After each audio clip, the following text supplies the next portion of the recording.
Welcome to It's Your Wealth, the podcast edition. I'm certified financial planner David Somerville. I'm joined on today's show by registered retirement consultant Jason Pollock. Jason, good evening. How are you? Wonderful. How are you? I'm good, and I'm joined by financial advisor Cody Miller. Cody, what's happening? Dave, great to see you. I wore my special Cherry Hill sweater for this That Cherry Hill sweater is beautiful. And that one. What is it about? What is it?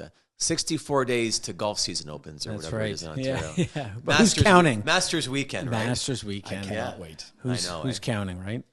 I cannot wait. Yeah. You know what's Enough. funny, guys? I don't know. Full disclosure, I got on the scale today, and I'm like, oh my God, I think I added like 1 or 2 pounds in the last month or so, right? So too much good times at Winter Christmas weight. and too much good time. January, no exercise. Yeah. And Cody, we need to get back out to our beloved Cherry Hill and enjoy a few rounds of golf. Not long. On today's show, guys, we're going to talk about the 10 strategies when teaching kids, little kids, not big kids like our kids now, but little kids like your two beautiful little daughters, Cody. But, again, teaching kids about money, I think it's essential, and helping them develop their understanding of how money works. So here are 10 effective strategies. Now, this is really probably designed for the child who's maybe 8 or 9 or 10, like in that range, maybe till about 14, 15. And the first thing here about teaching kids about money is, starting with some basic concepts, right? So, introducing them to, the basic fundamental concepts as such income. What's income? Mommy and daddy go to work and we make money and we make income. Spending, what's spending looking like? What's savings looking like? What's budgeting looking like? What does budgeting mean? And, it's funny because, guys, there's a simple example I used from years ago. It's the glass jar.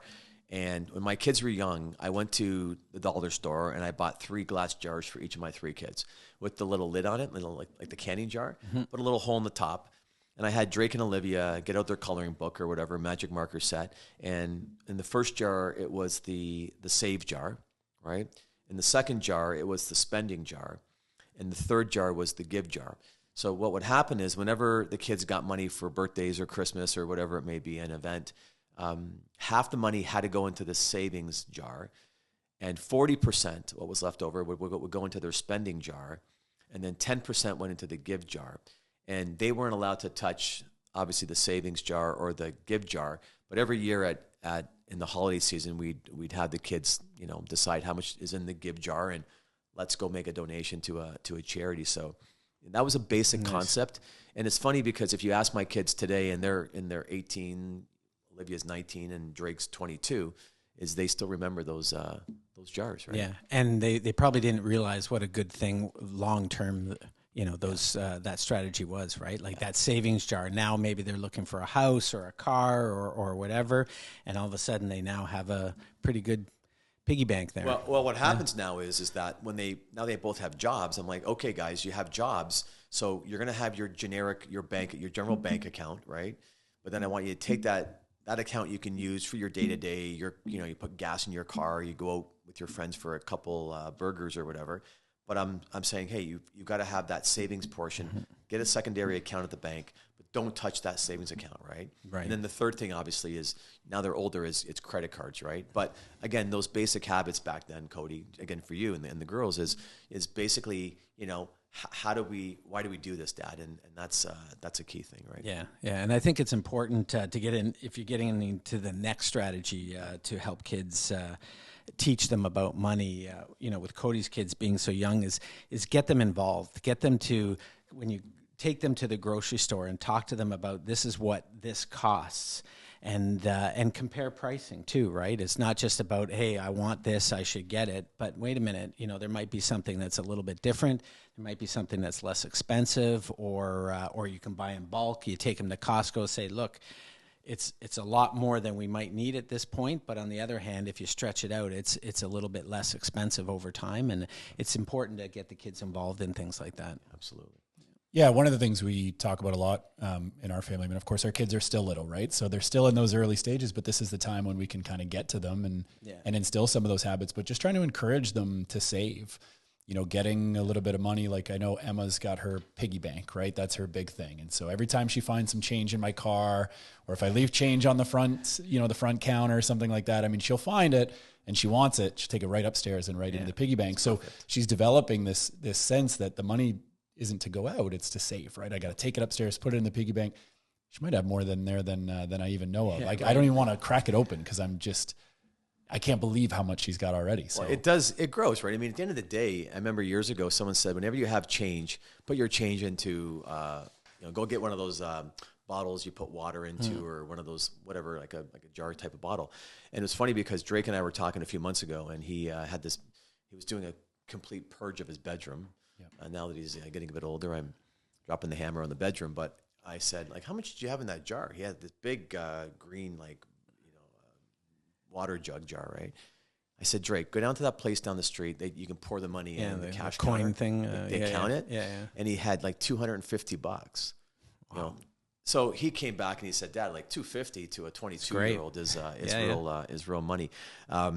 Another key point here on some of the 10 ways to best teach your kids about saving money is setting up even a small allowance, right? So, again, years ago, it was always you get a couple dollars a week, you make your bet or whatever it is. But again, providing a regular allowance enables the kids to learn how to manage their money. So again, if you have small kids and you say, hey, I'm going to give you guys $5 every week, but here's the 5 or 6 things you have to do. It's amazing when they've actually had to work for it, and now they've got to allocate it, put it away, as opposed to grandma gave me money and grandpa gave me money, and it's all money from different things. So maybe having a small allowance works as well with small kids. And teach them the value of money, right? So, exactly. Yeah. Another one is teaching the difference between needs and wants, and this is a big thing I think these days because everything is built around convenience. Uber Eats and Starbucks is easy to go and get a coffee and things like that. But you need to teach the kids what's a need. A need is clothing, food, like the basic foods, versus wants. And it's not always, the kids are always looking at, again, using Uber Eats or going to Starbucks or going to Subway or whatever. And those are things that can really start eating up into like killing somebody's budget. That's for sure. It's called the money suck, right? Exactly. Those things just suck the money like a vacuum out of your. Yeah, and they don't realize it, right? Because there's no handing over money. There's no paper money anymore. It's just tapping your phone or tapping your wallet or watch or whatever, and they don't realize how much it costs. But all of a sudden, you look at the end of the month, and there's $55 of delivery charges because you're just lazy to go and grab something to eat, and it obviously eats into their.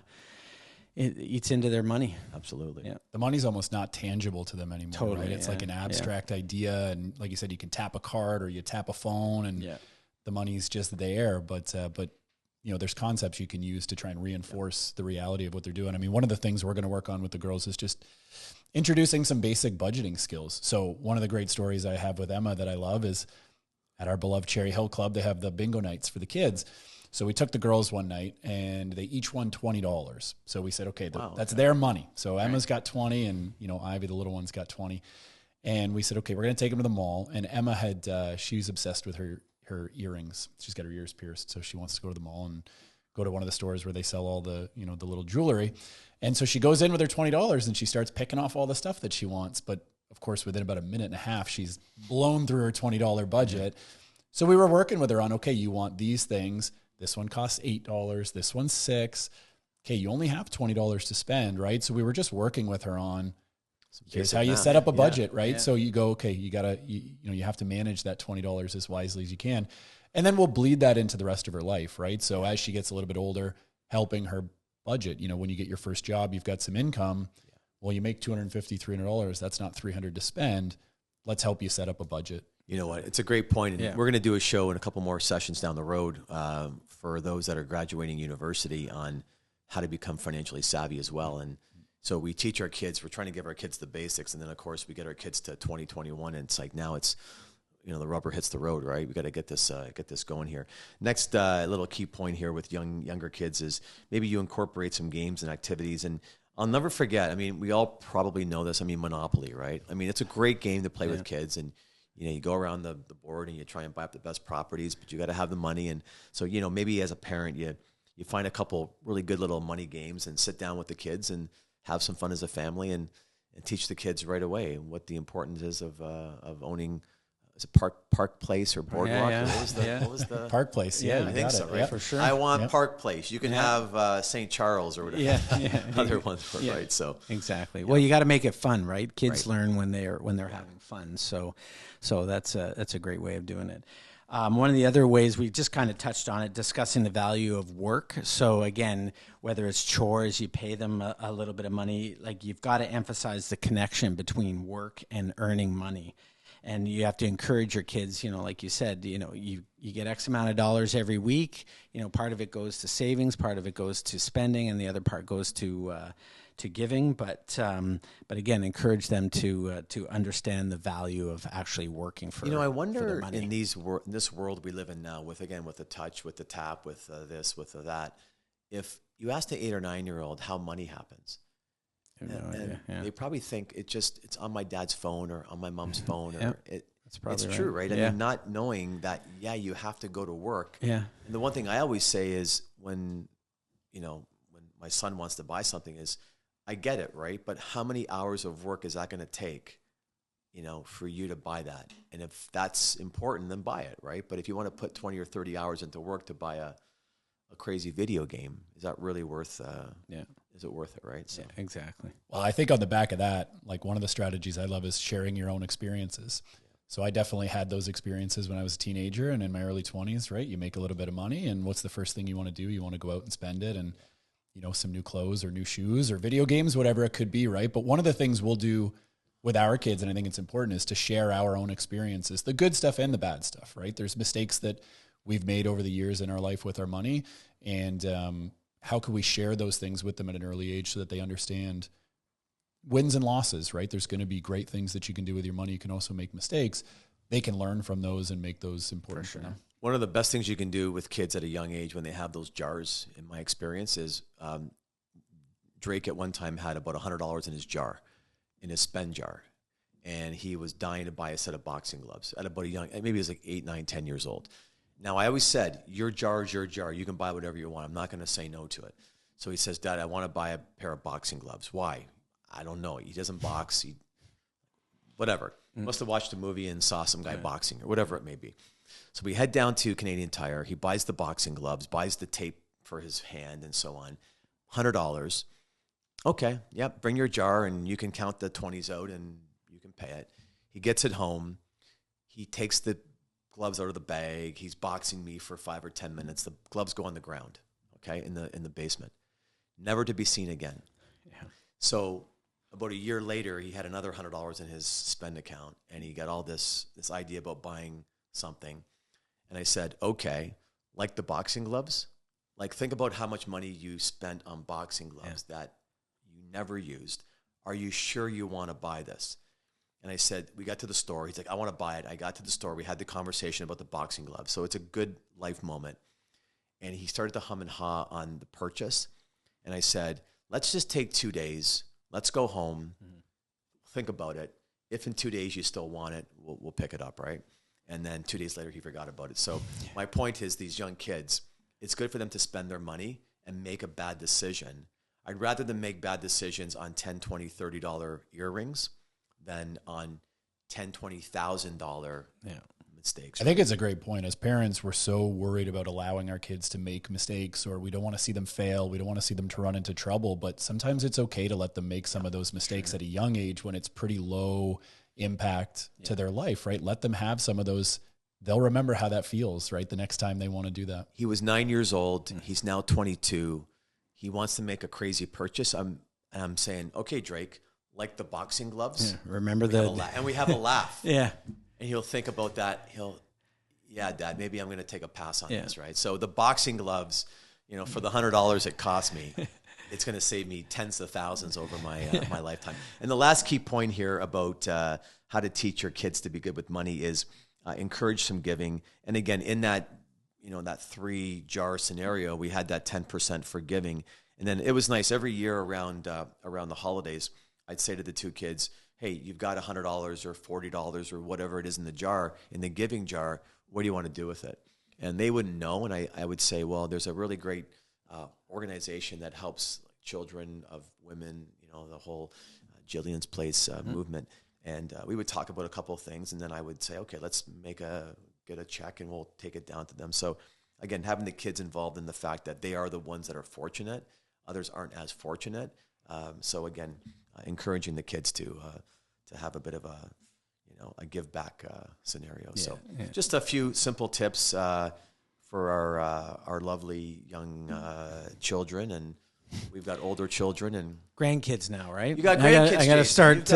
You got like 12 grandkids now. How many grandkids do you have? You're like a 3 and 1 on the way. Machine, right? Yeah, well, exactly. I had nothing to do with it. But you look so young. You're like the right. Geez, man.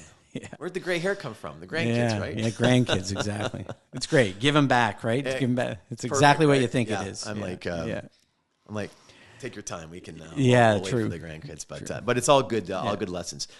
Cody Miller, thanks again for coming on the show. Really appreciate it. Jason Pollock, again as always. Thank you. And for those out there, don't forget, It's Your Wealth. You can find us on the Apple Podcast. You can find us on Spotify. You can find us on YouTube. Feel free to like us and to share us. And we'll see you back here in about 30 days. Have a great evening.